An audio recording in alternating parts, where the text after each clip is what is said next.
Mitra kaum dangu, wilujeng tepang dangu deui sareng acara matuh dongeng enteng. Mang Jaya sapara kanca bade neraskeun hanca dongeng nu katunda carios nyambung judulna Talaga Hideung. Ieu dongeng karya Kileksa upami teu lepat ayeuna nincak bagian ka-27. Para mitra anu mulya nu sami-sami ngabandungan ieu dongeng, nalika urang paturai dina bagian ka-26, harita sirana keur ngayakeun tatapa nuju musirkeun sing Sakura Panca Indra atanapi nuju meuseuh diri sangkan jadi jelema anu bener-bener boga kakuatan anu leuwih ti batur. Samali harita teh sirana keur ngalaksanakeun pancen anu ditugaskeun kudu jadi akina nu katelah Aki Salmawi.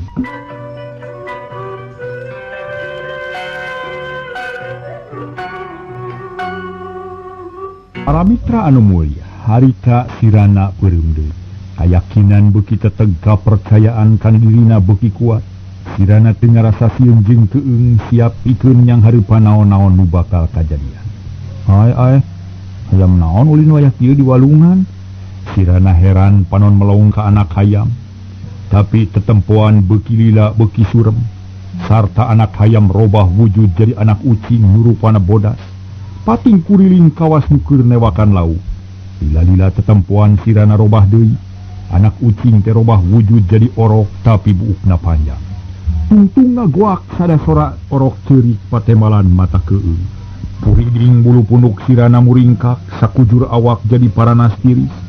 Kawas muriang keur nirisan, kikik aya nu seuri. Sorang irung mata kukurayeun geuleung aya makhluk bodas leumpang hareupeun di sirana. Buuk ngagebay panjang nutupan tongong jeung bujurna. Dek, edas geuning kunti ieu mah. Sabab teu beda jeung dongeng Aki sok aya kunti di walungan. Tos naon atuh los kalieu kunti teh? Ceuk sirana bari molohok ka hiji makhluk nu bodas pikasieun. Sirana teu galideur. Harita ge para mitra manehna tetep sila bari nyang hareup ka girang. Nu pating kikik teu matak ngaganggu kana pikiran, teu matak ngagoda kana paniatan. Akhirna kunti eleh sorangan lus-les teu kanyahoan leosna kalabur ningalkeun sirana. Tapi kawan Cijanari teu kungsi aya kajadian nanaon deui. Malah akhirna mah di lebah wetan kibar ku pajara ditema ku recet sora manuk anu ngabagyakeun beurang nu bakal datang. Sirana narik napas panjang bari ngusap peunguk. Jungnang tungsar tangareret ka beulah wetan. Cangjang peuting geus ngalingkup, inung beurang geus nemongan. Wanci subuh geus cunduk ye. Geus mangsana muji syukur kanu agung. Nuhun Gusti paniatan abdi dikabul kalayan lancar. Abdi salamet bari jeung hasil nu dimaksud. Alhamdulillah sadaya puji kagungan Allah. Cek sirana bari terus hanyat ka walungan. Punten, hanyat di walungan. Seor sada cai nu ngaguruh deui cara sasami. Sirana teu luak lieur manehna ngingkig balik rek nepungan Aki Salmawi. Nutang tugas lila ngadagoan barang jol ka imah tetela teu nyalahan. Aki Salmawi geus ngajemprak sila ditepas nyang hareupan lampu cempor anu sinina ka kalicesan katebak ku angin subuh. Geuning Aki geus nungguan, nah teu kulem Aki teh, ceuk sirana bari unggah. Dek diuk dina palupuh baju jeung calana teu basuh, kawas teu kungsi ngeueum dina cai. Puguh we lila mah jalu. Sabab jiwa Cijanari leutik Aki teh geus nyari. Ngadaguan maneh bisi teu aya balik. Syukur ayeuna salamet bisa balik deui ka imah kalayan hasil anu dimaksud. Alhamdulillah Ki, hasil uing teh bisa ngalaksanakeun amanah ti Aki kalayan lancar.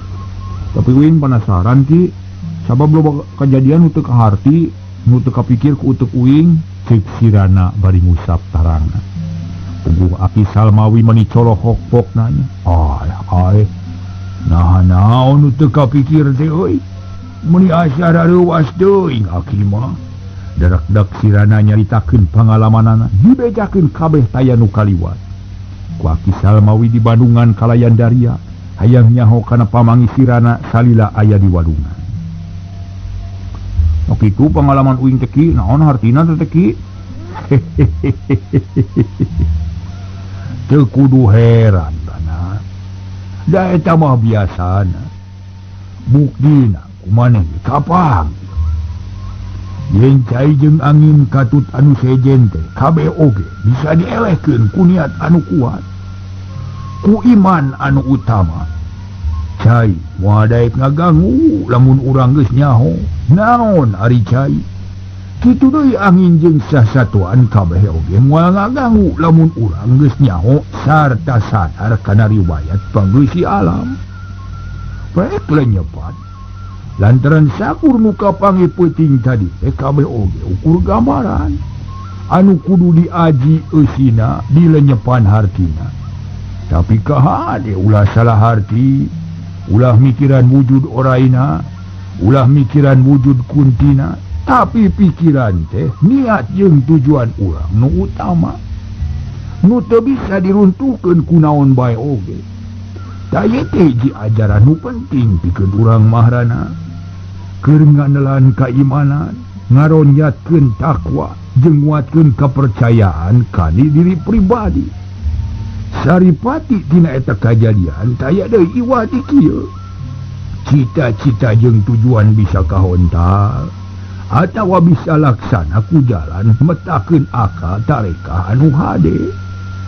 Kudu kuat keyakinan, kudu kuat patekadan, sarta kudu buleud pipikiran. Dibarung ku niat anu utama, sakabeh hahalang harungan ge bisa runtuh ku tekad nu rongkah marana. Akhirna hasil tah tujuan maneh oge nu hayang ngagempur si puja kudu kitu, kudu gede wawanen, percaya kana diri sorangan ulah sieun ku halangan. Insyaallah bakal hasil kalian sampurna. Tak kitu urana kitu ki mun atuh ari diterangkeun isina mah ku aki ina kuring beuki teh teguh hatete sarta beuki gede kayakinan yen bakal hasil ngahonta cita-cita. Tapi kumaha ilmu kuring ayeuna ki naha geus disipuh atawa acan. Nanyakeun soal eta hidup teh mun ki geus rana geus disipuh ku aki teh geus doa sarta geus kuat. Tapi lir ibarat hiji bedog nu kakaraang geus can cukup ku disipuh, masih keneh perlu diasah. Ilmu ge nya kitu kasih butuh ku panyipuh jeung asahan. Mun beusi dibeuleum tuluy dipekprek dibentuk jadi bedog, nyipuhna teh kudu dibeuleum deui leuwih asak. Sarta geus asak tuluy diceos. Mun geus kitu diasah dina batu, digosrok-gosrok nepi ka seukeut pisan. Mun geus kitu mah siap pikeun digunakeun. Najan ngadek haur ge tang tu kuateun. Tapi nyipuh ilmu mah lain kitu. Ngasah pangabisa mah lain dina batu. Nyipuh ilmu mah ku jalan ngandelkeun keyakinan, ngaronyatkeun keimanan. Saterusna perlu diasah. Ari ngasah ilmu mah nyaeta ku pangalaman. Jadi ilmu maneh teh masih keneh ngabutuhkeun asahan. Ku jalaneangan pangalaman tak kitu urana. Cek Aki Salmawi leuwih daria bari panon mencrong kana beungeut sirana. Jalan kumaha pikeun namahan pengalaman teh ki? Datang tuh kudu ngalalana. Kudu turun gunung unggah gunung bari ngeman tugas ti Aki. Maneh ulah waka ngajorag ka si puja, ulah waka kumawani ngadeuketan lamun hade leuwih hade teangan heula pengalaman. Tapi supaya tujuan maneh teu samar Aki rek mere tugas. Mang Aki naon tugas teh atuh? Sirana bunga. Dah syukur kasep maneh ayeuna geura ini. Geura teangan Mang Sarmo nu geus taun-taun teu aya mulang. Mun Mang Sarmo geus kapanggih, pek ajak ka Talaga Herang babarengan ngarah maneh aya batur pikeun paku kumaha. Dah kitu amanat Aki teh rana. Irahar kudu miangna ki, nya eta mah gumantung kana kasanggup maneh. Rek ayeuna ge taya halanganana. Aki mah percaya maneh baris bisa ngajalankeun amanat ti Aki sarta baris hasil manggihan Mang Sarmo. Mun atuh kieu ayeuna kuring geus boga tujuan. Mun Aki geus ngidinan mah isukan gerek miang we neangan Mang Sarmo. Oh, syukur kasep, syukur. Muga-muga sing hasil nu dimaksud. Didoakeun ku Aki masing aya dina kalancaran kitu tak kasih. Nuhun Ki.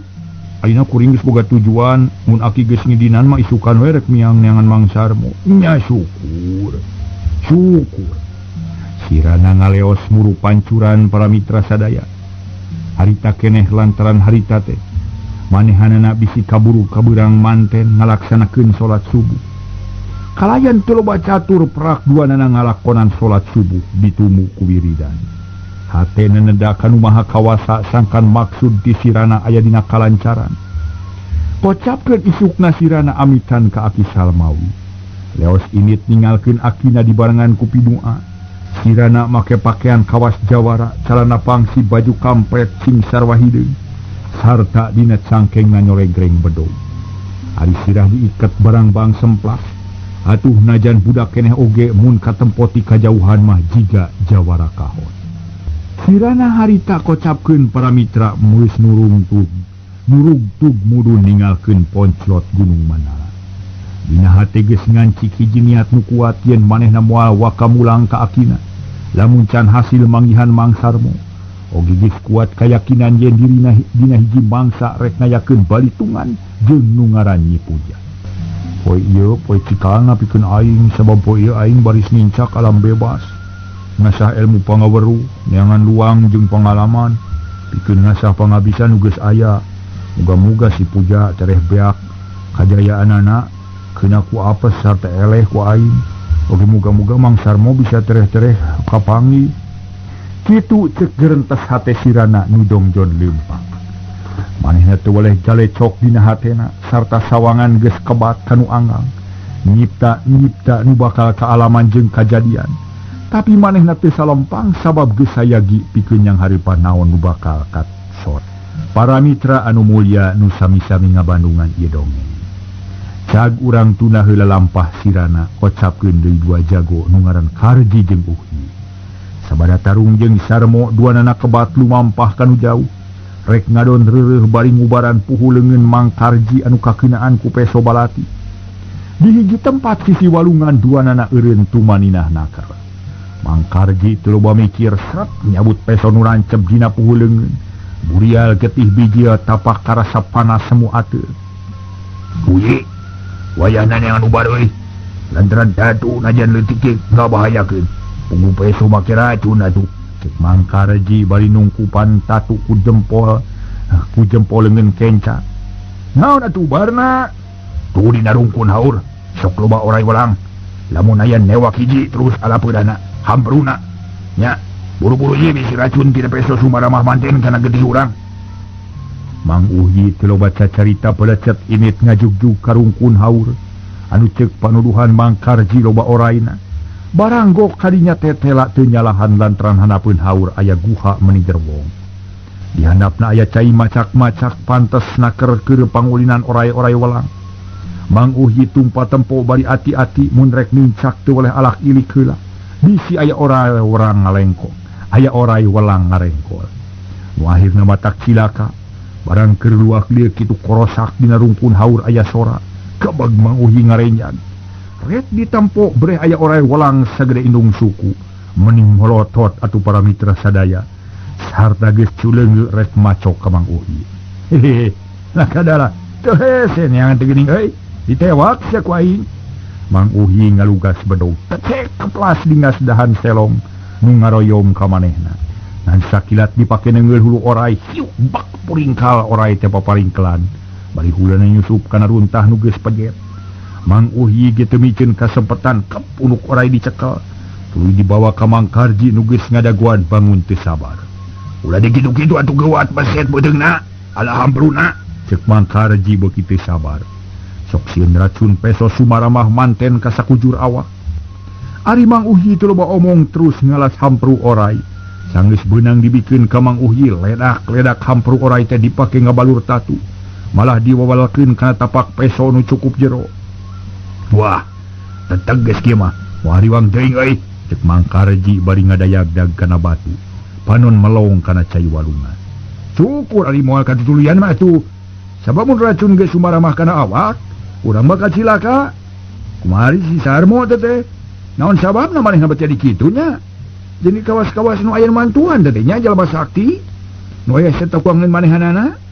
Saha kira-kira nanya? Mang Uhyi hariwangeun pisan sok sieun musuhna beuki ngaloba. Ayeuna kieu euy. Pikeun ngajaga diri kapaksa urang balik heula ka Talaga Herang. Urang duaan peluak sabalaka ka Nyai. Yen urang geus eleh ku si Sarmo, muga-muga si Nyai daekeun mere deui ilmu leuwih sakti pikeun ngelehkeun musuh. Kumaha mun kitu? Teu satuju kuring mah sabab era ku Nyai. Ayeuna mah urang tarekahan we sabisa-bisa piraku make eleh ku pantar si Sarmo. Cek Mang Uhyi teu panujuheun era kudunungan. Ari si Sarmo mah teu matak jadi pikiran. Kuring ge kuat keneh ngalawananana. Tapi jalma nu aya satukangeun manehanana can kanyahoan ku urang naha saha jeung kumaha tingkat pangaweruhna. Da ieu nu jadi bahan pamikiran teh euy. Tah arti ku kuring ge tapi rek dikamanakeun banget atuh sabab era ku Nyai. Mun teu bisa kitu-kitu acan mah cek Mang Uhyi para mitra sadaya. Keukeuh peuteukeuh teu panujueun mun kudu balik heula ka Talaga Herang mah. Mun keukeuh kitu kudu kumaha atuh ayeuna? Mun maneh geus jagjag sarta tatu teu karasa nyeri, leuwih hade urang neruskeun neangan si Sarmo mun kapangi urang tewak. Setorkeun ka Nyai kitu tujuan kuring teh. Mang Karji ngahulang. Nimang-nimang usul Mang Uhyi naha ditarima atawa ulah. Tapi tetela teu aya jalan sejen iwati kudu kitu sabab manehna oge saenya nama era mun menta bantuan deui kadununganana. Kitunya kitu atulah. Tapi ka mana euy neanganana? Ari neangan mah ka mana we sabab urang teh teu nyaho tempatna keun bae teu kudu inget kadunungan. Sebab urang geus meunang pancen ti Nyai yen kudu neangan si Sarmo nepi ka beunangna. Ayo mah hayu urang teangan. Di mana manehna teh ayeuna teh?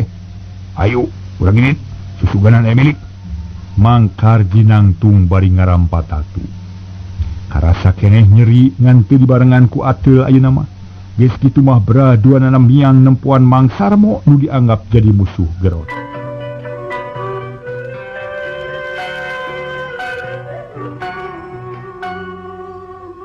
Para mitra kaum dangu, urang gancangkeun carita. Dua jago geus ngider ka mana-mana unggal poe taun sabab teu dipalire. Omo lembur jeung padesaan mah tinggi sabaraha tempat nu kasorang malah aya nu 2 kali geus 3 kali kasorang kuku dibekan di daerah eta keneh. Tapi can kungsi tepung jeung Sarmo malah mah teu aya beja-bejana acan. Mang Karji jeung Mang Uhyi geus beak harepan sarta geus bosen neanganana. Janggot jeung kumis nepi karogok teu kaurus, buuk gondrong sarta pakaian kalotor jeung rawi. Balas udar ider ka mana-mani kawas nu teu boga tujuan. Parang dina hiji mangsa Mang Karji jeung Mang Uhyi keureureuf di handapun tangkal asem. Duanana ngalungsar bakat kulungse kesang ngoprot. Kawas lumampah dina mangsa panas poe. Ye, kumaha mun geus kieu euy? Dewek mah geus bosen neanganana yeuh. Sabab geus lila teuing ider-ideran teh. Geus teu kuku hitunganana yeuh. Nah sabaraha bulan jeung sabaraha taun ye, sabaraha minggu, sabaraha poe ye. Semila pisan janggot teu karasa jadi panjang. Geus kieu mah kapaksa kudu balik heula ka Talaga Herang. Urang minta nasehat ti dunungan. Mang Uhyi bener-bener geus ipis harepan. Manehna ngajak balik. Da, mun ti bareto balik heula ka Talaga Herang. Untuk moal ngalaman cara kieu, lu urang nit Mang Karji geus hayang geura tepung jeung dununganana. Ari Mang Uhyi teu ngomong deui najan capek ke kapaksa nangtung. Beraduanana laleumpang tapi tacan jauh tina tangkal asem. Puceng his aya nu datang leumpang ngagandeuang bangun tenang. Hatempo ku Mang Karji nu panjang ingetanana reg eureun. Uhyi, tempo ku maneh. Saha itu tuh? Tiga-tiga si Sarmo nya. Mang Uhyi melong bari kerum. Berai kajadian nu geus kaliwat nemongan deui. Akhirna inget ka Sarmo nu jadi musuh satru kabuyutanana.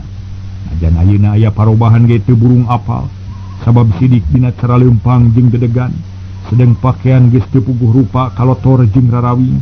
Ditambah kubuh jabri geus njana wae Sarmo ge sanasib jeung manehna katalangsara dina mangsa ngalalana. Masalah tangtu si Sarmo sebedul teh. Montong ditanya heula langsung epot aranji. Mang Uhyi tipe pereket nahan amarah. Bener. Loyu jeung tetepuan dewe. Eta manusia lain ulian tapi si Sarmo nu keur di tangan kurang. Yuk urang pamageun urang pagiakeun ku beureuh. Tuanana lempang beki gancang mapag hiji jalma nu beki deukeut ka manehanana. Memang bener eta teh Sarmo nu geus bila teu kacarita. Manehna tas ngider ka mana-mani neangan guru nu leuwih luhur elmuna. Hayang bisa nyabut iteukna nu masih keneh nancep dina lemah. Saha nu ngalangan ka aing? Ulang siang ngerompo gerot ye. Tapi keun wae lah saing sanggup najan ngaladenan sabuluh ge. Cek hate Sarmo. Bari mageuhan iketna siap sayaga. Pikeun yang haripan lawan manehna ge can boga sangkaan yen duaan teh musuh gerotna. Barang amprok jeung karji katut uhi reg Sarmo eureun. Sabab bijalaneun di halangan kuduaan panon pating buncelik. Bari kekerot peureup geus baru ledrek nyiksa Sarmo. Hah? Bangkeluk karam jadah, eureun heula sia.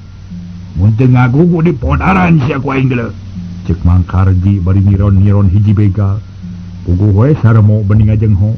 Lain sieun atawa keungan bae teu nyangka ti tadina yen nu boga teh musuhna. Dieu basa Mang Karji nyarita. Kageuingkeun ingetan Sarmo mukakeun pangalaman ka tukang-tukang. Apal kana sora Mang Karji jeung sora musuhna. Atuh ngadenge nu ngomong kitu teh teu buru-buru nemal kalaka melong kana beungeut Mang Karji jeung Mang Uhyi hayang sirih kana rupana. Teu salah. Ieu musuh aing teh ieu. Heran atas timarana bet los-los ka palabahan ieu sabedul teh. Cik teh Sarmo bari mureleng. Jajantung ngadak-ngadak ratu gawas anu tutunggulan.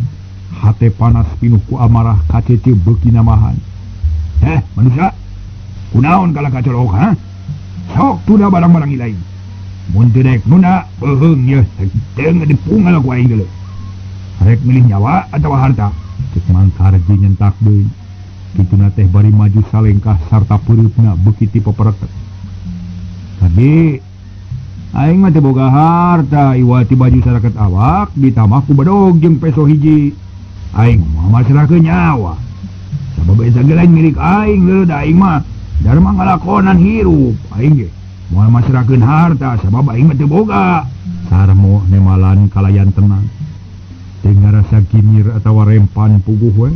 Hal ieu teh nimulkeun amarah nu lain lumayan pikeun Mang Karji asa dihina ku sahanapeun.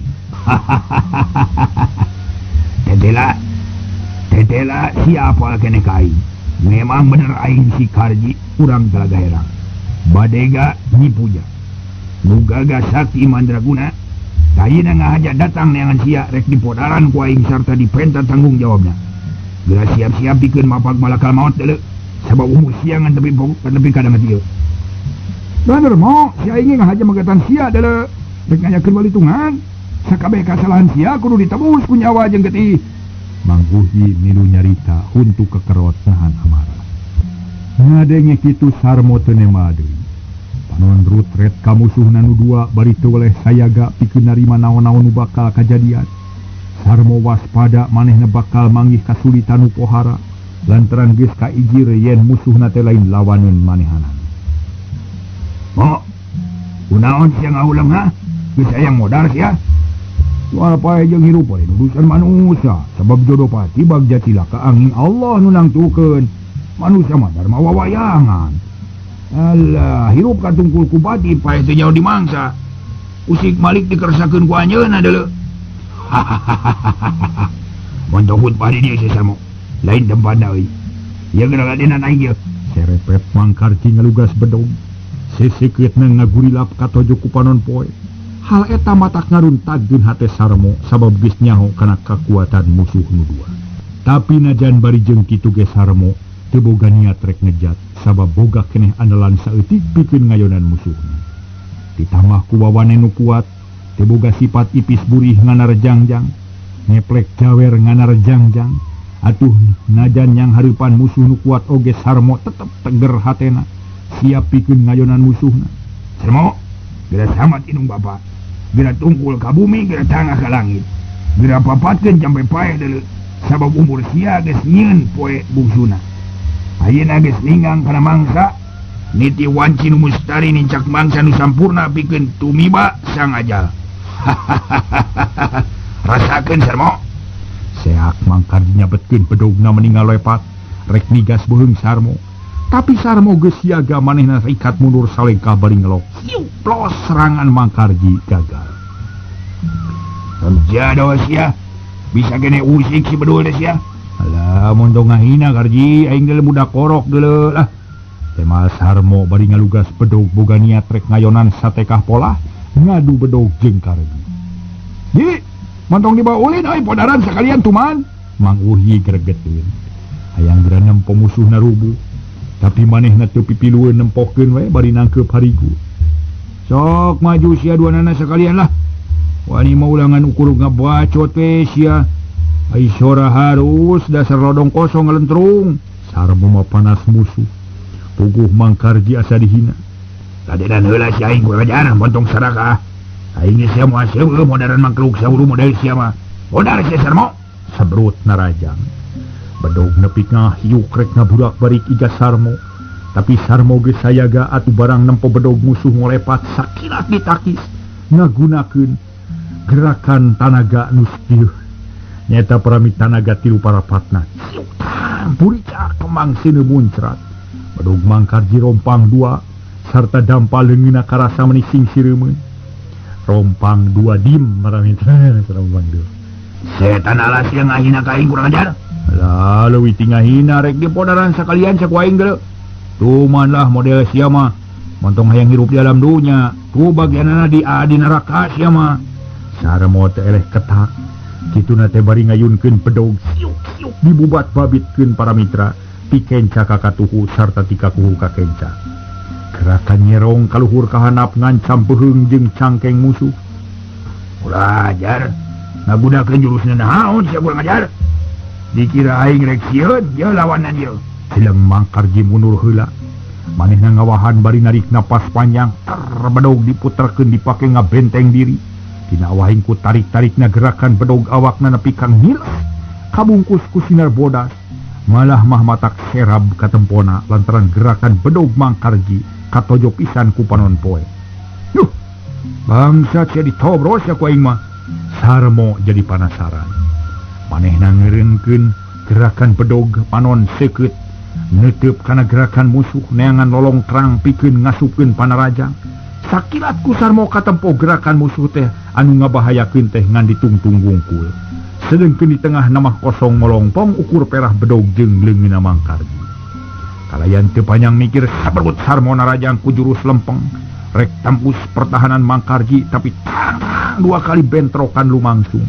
Kembang seuneung ngaburicak. Harita Mangkarji rikat naki serangan Sarmo. Akibatna Sarmo kudu mundur. Sabab congo bedog musuh teh meni antel kana dadana. Tetelar mata sia borotot mata peda. Bisa awas kana lolong kerang nu aya dina awak aing. Tapi rasakeun ieu. Mangkarji ngagunakeun gerakan Kamarang Edan.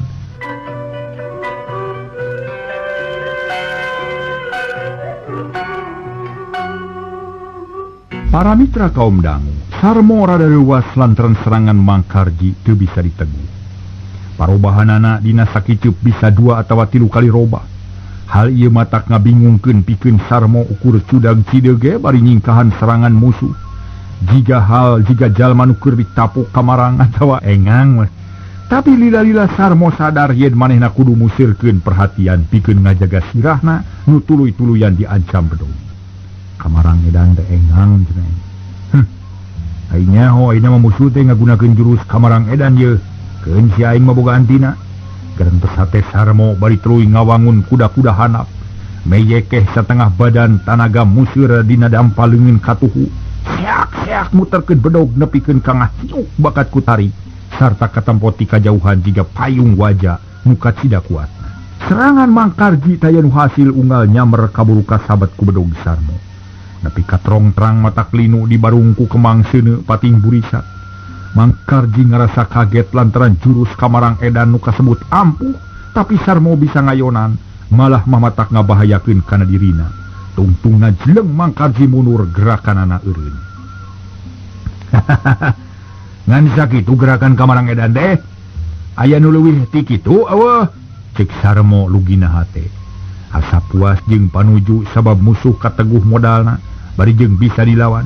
Setan alas, nau ti mana sia ka jurus aing bedul sia. Mang Karji amek jeung reuwas, asa ditaraja biasa ditaranjangan. Pikeun manehna mah kateguh ilmu atawa pangabisa teh mangrupa hiji aib anu pohara sabab modal kateguh ku musuh. Mentong somong lain sia wungkul nu becus kitu patut teh beul sia. Nu kitu mah enteng tai kuku lah. Setan sia, hayang teu modal sia teh ha. Mang Karji beuki nafsu. Sep bedogna diasupkeun kana sarangkana, seret nyabut peso balati. Panon bolotot huntu kekerot beungeut geuneuk, nempo pamolah musuhna kitu Sarmo rada bingung, teu bisa neguh kana naon-naon nu bakal kajadian. Tapi Sarmo tetep waspada bedogna dicekel pageuh, panon molotot kana leungeun musuh pikeun ngawaskeun gerakanana. Mang Karji geus teu loba omong seak ngayunkeun leungeun ka tuhu, sigana marek maledogkeun peso balati. Sarmo sakilat nyabetkeun bedog pikeun ngabenteng serangan, ukur ngadek angin. Sabab Mang Karji ukur nipu da peso mah dikekeuweul keneh. Sarmo asa katipu amekan ngahegak hate ngarasa paut. Jago naon kitu patut sia, rasakeun Sarmo. Syuk belesat peso balati nyamer kana tikoro Sarmo. Lep belesur peso milepas ka tukang. Barang rek cengkat seak dinu sejen datang, Sarmo ngelok deui. Disusul ku peso sejen nu akhirna ngabrudul matak paur. Sarmo kawalahan kulitik ngagereleng ka gigir. Ningkahan balai tapi apes keur dirina. Mangguh nu tadi keur lalajobet milu campur. Awak Sarmo keur ngagulitik dijejek tonggongna. Yuk jaku tenggal pisan. Kuak Sarmo ngoceak. Waduh, curang sia bangsat. Sarmo hudang lalaunan beungeut menipias bakat ku nyeri. Sabab tajongan Mangguhi lain lalabora. Nah, make kudu jujur. Di dia mah siasa papinter sabab kuat dele. Anu pinter nu kuat eta nu unggul. Di tadi geus dicaritakeun sia teh larik dipodaran ku aing teh.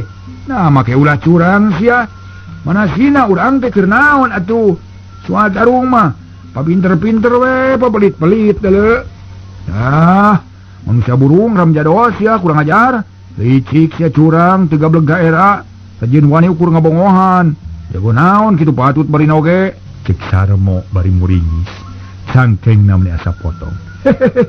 Hai, geus hayang modal man itu Sarmo. Ya rasakeun ye ku sia ieu, moal burung seubeuh hiji ge ieu. Lumayan robur ieu. Seat suku Mang Uhi rek nyamber gado Sarmo. Eta gerakan kacida gagabahna lantaran teu malirek kana sarka Sarmo nu masih keneh nyekel bedog.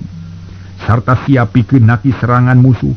Sarmo asa dihuapan nempo dampa suku musuh ngolepa teh sakilat nyabetkeun bedogna. Siu tekok kedapisan menineng. Aduh, tulungan Karji. Aduh, yeung, aduh. Mang Uhi ngagero bari ingkud-ingkudan. Awak nepikan nguriling serta suku teu bisa napak. Getih ngaburia tina tapak bedog. Bu, edas. Nah, gagabah ting Uhi. Nanti kadeuleu yen si musuh nyekel bedog. Dasar balagung sia mah teu make polo. Hari, ninggah deuleu. Mang Uha Karji ngamek kapegung. Dipanuju kana polah Mang Uhi nu memang gagabah jeung sologoto. Mang Uhi teu nemalan. Manehna mundur bari nyekel dampal suku ngarah teu juuh teuing ku getih. Dina kaayaan kitu Sarmo timbul wawanena jung nangtung bari waspada. Bedog dicekel pageuhna keur dina hate geus janggi. Rek tarung bebeakan ngalawanan musuh. Sarmo, pantong wakal suka bunga deuleu rasa teh ieu. Mang Karji ngaluarkeun pecut. Nu dibeulitkeun kana cangkeng jeroeun bajuna. Barabay panjang naker ampir 2 depa tungtungna make babandul ku beusi segede peureub make cucuk sareukeun. Nempo kitu Sarmo muringis palaur para wargi sadaya. Ningali nu kitu sadu teu paur atuh. Lantaran geus kasawang pisa kumahaeun teuing dina ngayonan musuh. Pasti susah. Tapi teu aya niat rek kabur padahal mah aya kasempatan pikeun ngejat tapi manehna panasaran hayang ngajajal pangabisa nu masih keneh nyesa. Wah bisa lolos ini masih Sarmo. Ia pecut bakal nyabut nyawa sia. Deuleu ya. Mang Karji ngome babanul pecut nu seukeut siga pentil kadu. Tong ngabacot geura prak jalankeun aing mah teh sieun sia. Teu kudu dititah aing mah Sarmo. Ya lebo. Sutar pecut muter luhureun sirah Mang Karji. Beuki lila beuki tarik sarta sorang ngahiung. Lir ibarat pangal we babanulna geus teu kaciri. Muter neangan mangsa kari ngelohkeun kana sirah Sarmo. Sarmo waspada manehna taki-taki bari ngawaskeun tungtung pecut nu matak bahaya. Dina hate sasamat ka Aki Salmawi bari menta dihampura sabab geus lila teu nepungan, geus lila teu mere beja. Aki, isi kuring pondok umur kuring menta dihampura sabab kuring rumah sajoledar ka guru. Tapi lain ngapilainkeun, lain teu satia tapi kuring ngarasa era dumeh rumah sakateter jajaten. Kuija Aki teu bisa nyabut iteuk ditancemkeun dina lemah. Ayeuna tepung jeung musuh kabuyutan kuring taya harapan kana unggul. Kitu sumamatna teh Sarmo nu geus teu ngaharepkeun kana salanggeut. Pecut Mangkarji ngancam sirah. Lep Sarmo ngeloh bari nyabetkeun bedog. Bret polonyon bedog Sarmo locot tina perahna. Tuluy ngacleng kabantingkeun ku pecut, ari Sarmo ukur nyekel perahna. Rasakeun sia ku maneh Sarmo. Aina bedog maneh locot tina perah engke hulu sia locot tina beheungna. Mangkarji susumar bari muterkeun pecut sorang ngahiung bangbaraan. Aing mah teu sieun sia. Aing mah moal mundur sasiku moal ngejat satunyang beas. Sok gunakeun sia pecut kitu batu teh. Cek Sarmo kawas nu luluasan. Geus teu boga sumanget pikeun ngabelaan nyawa. Kalah kang ngayonan musuh nu telenges. Halus. Kudu kitu jadi jago mah. Rasakeun ye. Watos da se Pramita.